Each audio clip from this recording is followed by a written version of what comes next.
sort of keep that theme going, and I thought there was no one more festive to have on with just a couple days left than our guest here, former Kamehameha standout in a bunch of sports, but notably boys basketball. Christmas Togiai, how's it going, man? Thanks for coming on. Thanks for having me. Hey, so we just talked a little bit off air, but you actually been up in the mainland. I think the last time I seen you was during the summer. We got you your plaque for winning the Player of the Year, and I know you were heading up. Talk about sort of what have you been up to, and sort of what's the status on what you've been doing up in the mainland. Yeah, so just going up to school, just started flying basically because with the whole COVID situation, sports were put on hold for like a good amount of time. So like a couple of weeks that I was up there was just mainly doing school things. Like we couldn't really work out for basketball. So I just been flying a lot and just trying to focus on doing school. And then of course still rehabbing my knee and hopefully trying to get cleared before the end of the year. So we'll see how that goes. Yeah. So kind of where are you? I guess are you pretty close, like 80, 90%, or kind of where you feel you at right now? Yeah, I'd say like physically, I think my body's ready. It's just mentally trying to figure out, like trying to relearn basically how to use my knee properly. I think I have the muscle, like the muscle to do what I need to do, but just trying to make it all connect back again with my mind and just trying to like overcome, I guess, the mental barrier of using my knee like how I used to before getting hurt. That's a big. Yeah. I mean, I had actually, I think I mentioned this to you, right? I had an ACL, and like it was from surfing, and Yeah. it's always sort of like that whole mental game, right? Like structurally, the doctor says you're good, but there's always something in the back of your mind, like, oh, on this cutback, or if I do like this sort of whatever move for surfing, you kind of think about the same things. I'm for sure, you deal with in basketball, because it's such a cut intensive and very motion motion sort of directional changing type of thing. So yeah, I definitely feel what you're probably going through. But let's sort of look though. I mean, that your senior year though, I think like this is some highlights I found from you. I think you put it together or something. But you know like looking back, talk about that your senior year. Obviously, it was a great year. We'll talk a little bit about sort of how that whole transition with that injury. But it was quite a run for you guys in ILH. Talk about sort of what that meant to do what you guys did in that gauntlet. That's the ILH. Yeah, I mean, just starting up the season, it was already special. Just having like one of my closest friends like come over and be able to play with us, and I mean, obviously showed like he was that missing piece that we needed, and it was just something super special. Like we started from the summer, just we knew we had something going for us, and we were just trying to put in the work. And I mean, senior year, it's like I guess every senior goes through it. It's like you just want to play hard and play every game like it's your last. And I mean, we put together such a great run, and it was a really fun time just playing with all of our friends. And I mean, coming from junior year into senior year, a lot of the underclassmen, a lot of them like matured, and we all got a lot closer. We did a lot of team bonding things, and I think like one of the biggest things was going on our trip. We went to California, and when we were up there, like we had a lot of like we just really like shared more personal things with each other, and it just tightened that bond, and it showed on the court. Like we would go out every game, and like we weren't necessarily blowing teams out in the ILH. Like some of the games are close. Like always with Marino, our games are close, and like just everybody stepped up, and we just found a bunch of different ways to win. And it was really fun, just a really good year, but unfortunate ending, but it was still good nonetheless. Yeah, for sure. For me, one of the highlights, I know it was early on, obviously, but was, watching you guys take on the, Luhai in the Ilani Classic, that opening round game, and, I think, it. I don't think anybody would have thought that you guys would have played them as tight, and especially with, what, sort of, Cordell, he kind of, got a little, either handled or just kind of missed some shots. But like Mm-hmm. talk about that Luhai game, and I think that sort of to me really put you on notice with a lot of people that like it isn't just playing in Hawaii, but you're playing against some top tier competition, and I think you definitely brought your A game in that first matchup.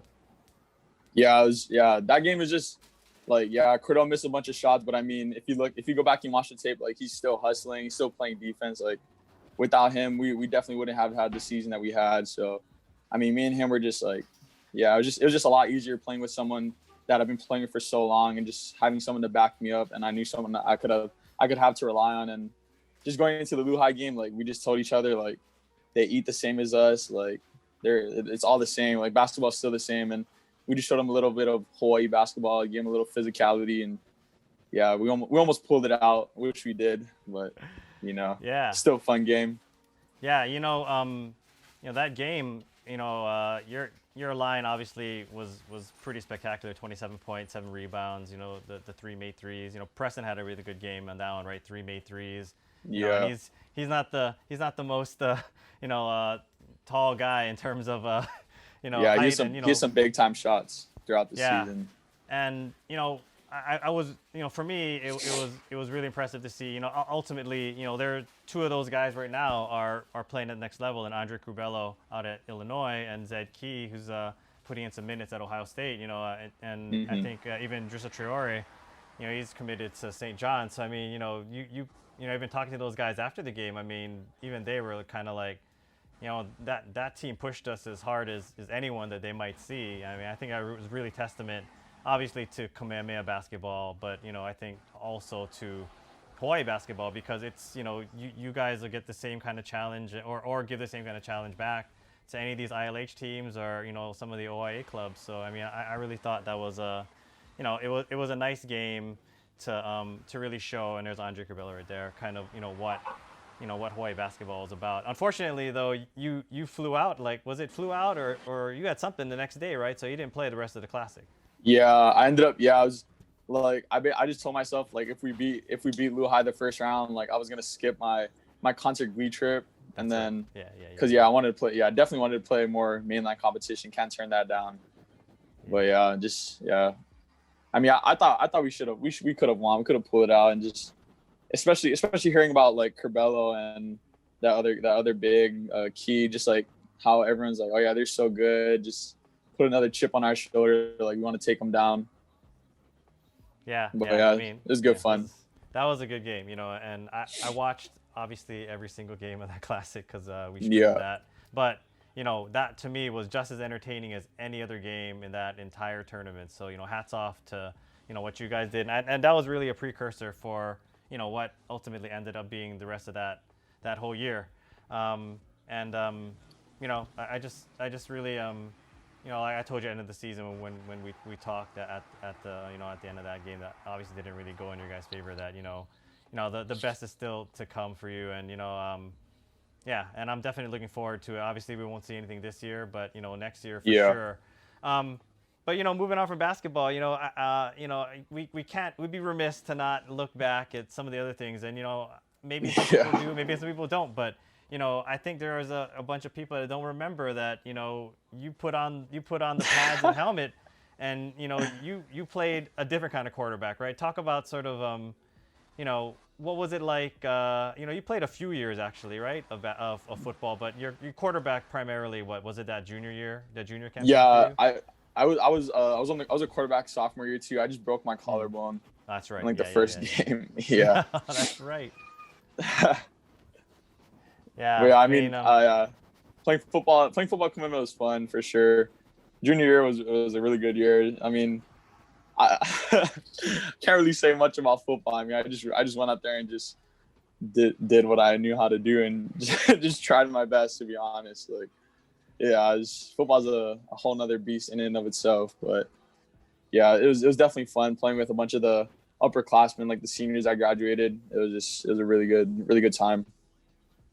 Did you feel like that, maybe obviously from the physicality perspective, but also from quarterbacking in terms of like running an offense in a different kind of way in football? It's obviously much different than football, but there must be some takeaways or things that you can do to benefit from that, whether it's like reading defenses and so forth. Did that sort of help benefit you on the basketball court?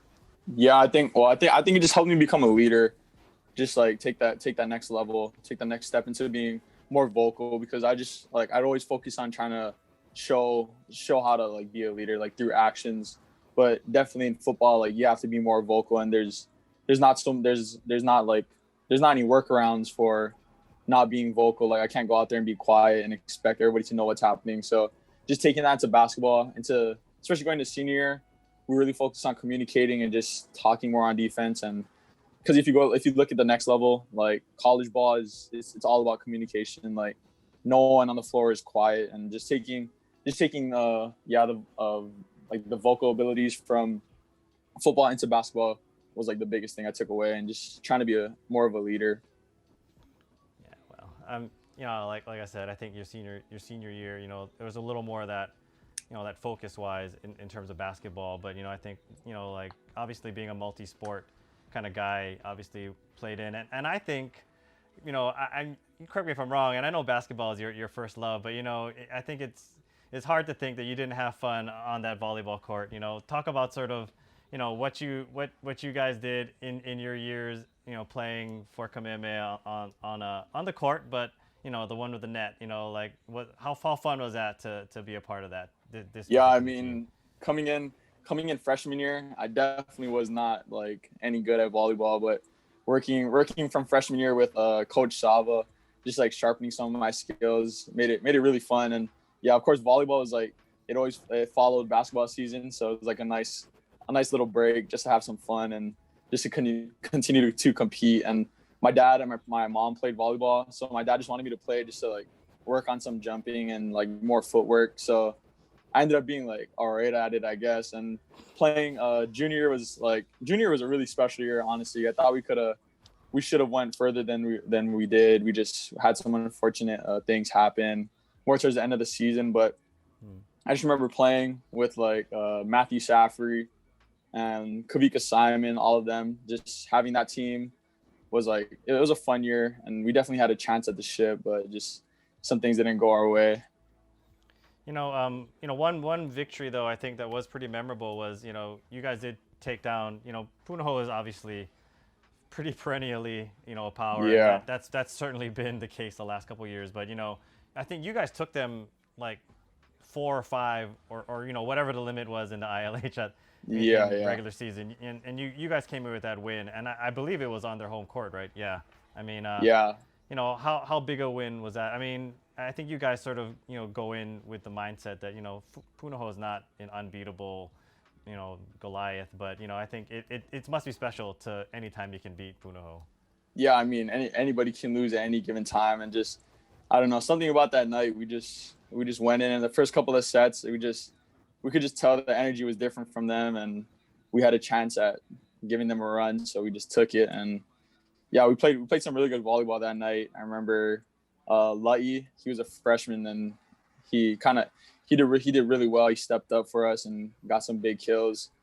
Yeah, it was another fun win for sure. It's always a fun time when you win. Oh yeah, for sure. But for you, obviously, if it came down to any of those 3, basketball was going to be the one for you, right? I mean, yeah, I think for sure. Yeah. So now, like you're gonna get back. Obviously, the year of eligibility is gonna remain, right? So you'll have the full complement. Were you redshirting medically or this year, or is it still up in the air, or?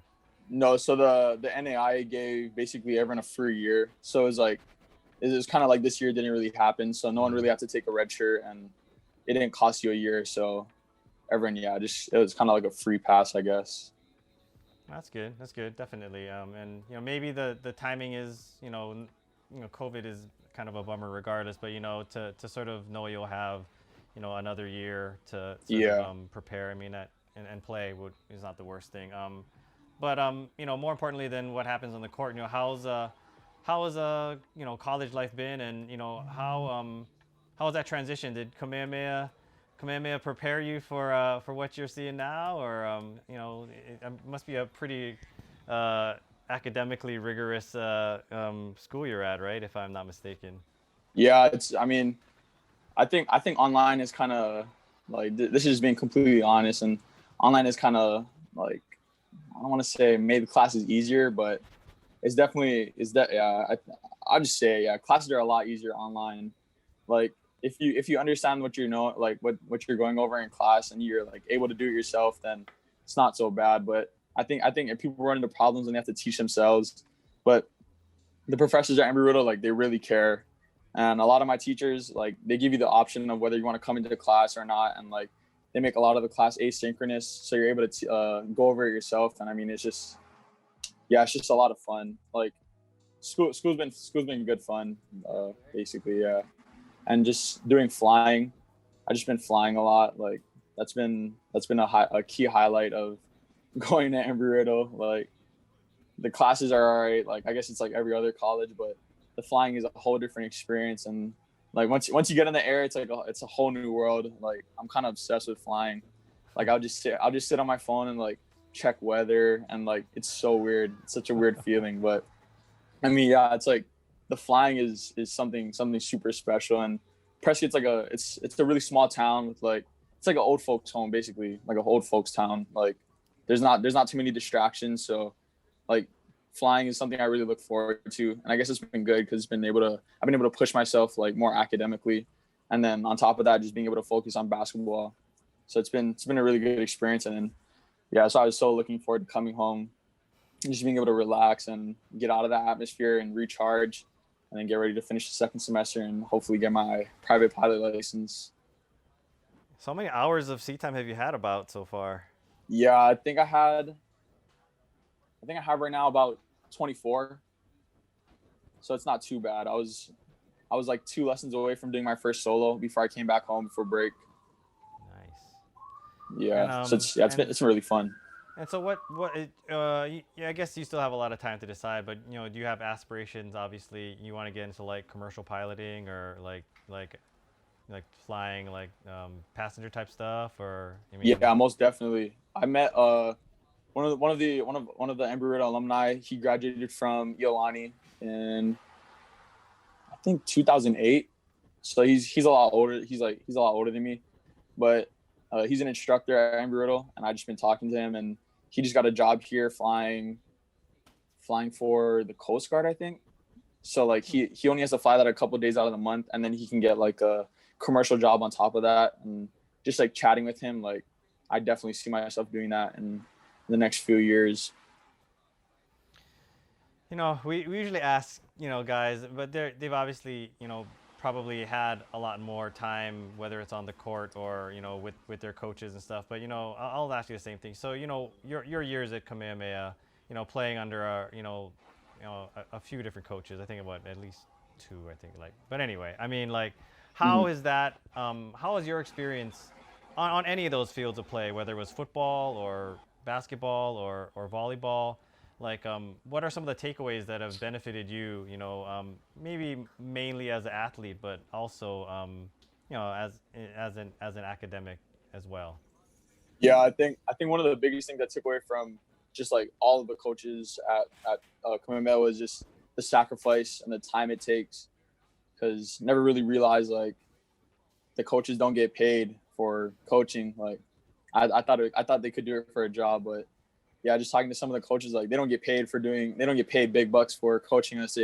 It's more of a passion. And I mean, that in and of itself is just something that like even as a person I could take away, is just doing something that you really love and just really giving it your all. Because a lot of the coaches that I had, like they would do a lot of like intensive game planning, and like they'd spend hours and hours watching film, and it's just like really you're just like you're trying to help us like this much, like you care this much, like it's like who are we to not work hard for you and like try our best. So I think that was definitely a big thing. Just all of my coaches that come in, like they all really cared and they're super passionate about the game.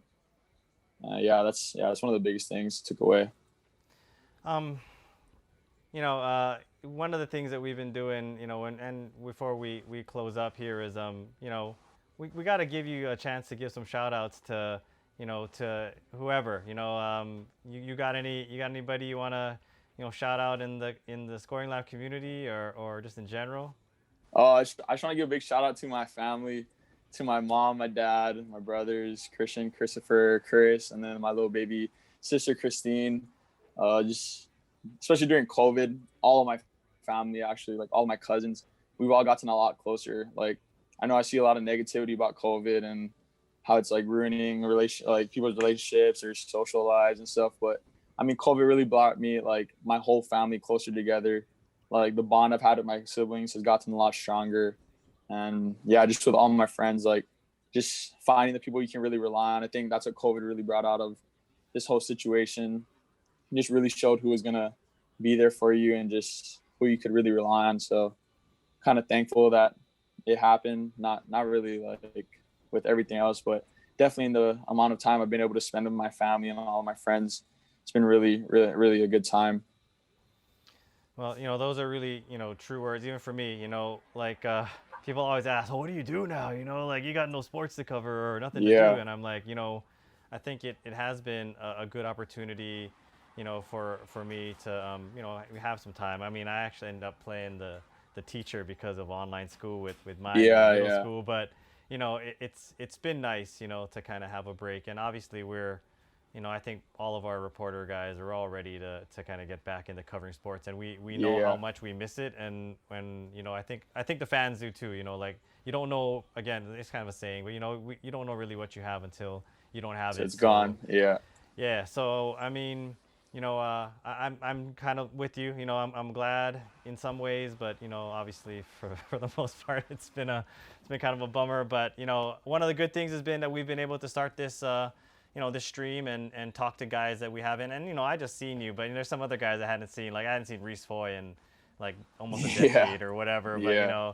it's just been good, and I'm glad you're able to come on. I'm glad you're back home and able to enjoy the holidays with your family, and you're able to join us and talk some story. And I'm looking forward to seeing what you got, not only on the court at Emory, but obviously maybe have you fly me around one day or something. But Yep. definitely great to talk to you, man. And thank you for taking the time out. Um, you Yep. know, it, No worries.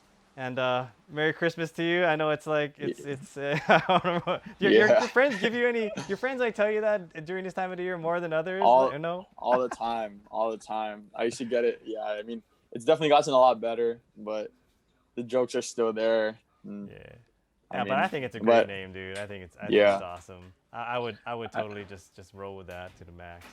Yeah, I can't. Yeah, I mean, I love it now. Like once I meet someone, I tell them it's like my name's Christmas. It's just like an easy icebreaker. Yeah. Yeah. For Yeah. sure. Well, thank you very much, man. Good talking with you, and we'll definitely stay in touch, and I'll look to maybe get you on later when you get that. Maybe take some footage of that once you get that solo, man. That'd be kind of cool to see for the Yeah, guys. for sure. Okay, well, take it easy, man, and I'll check you on the next one. Everybody, big shout out to Crystal Togiai for coming on to the stream. All right. Thank you.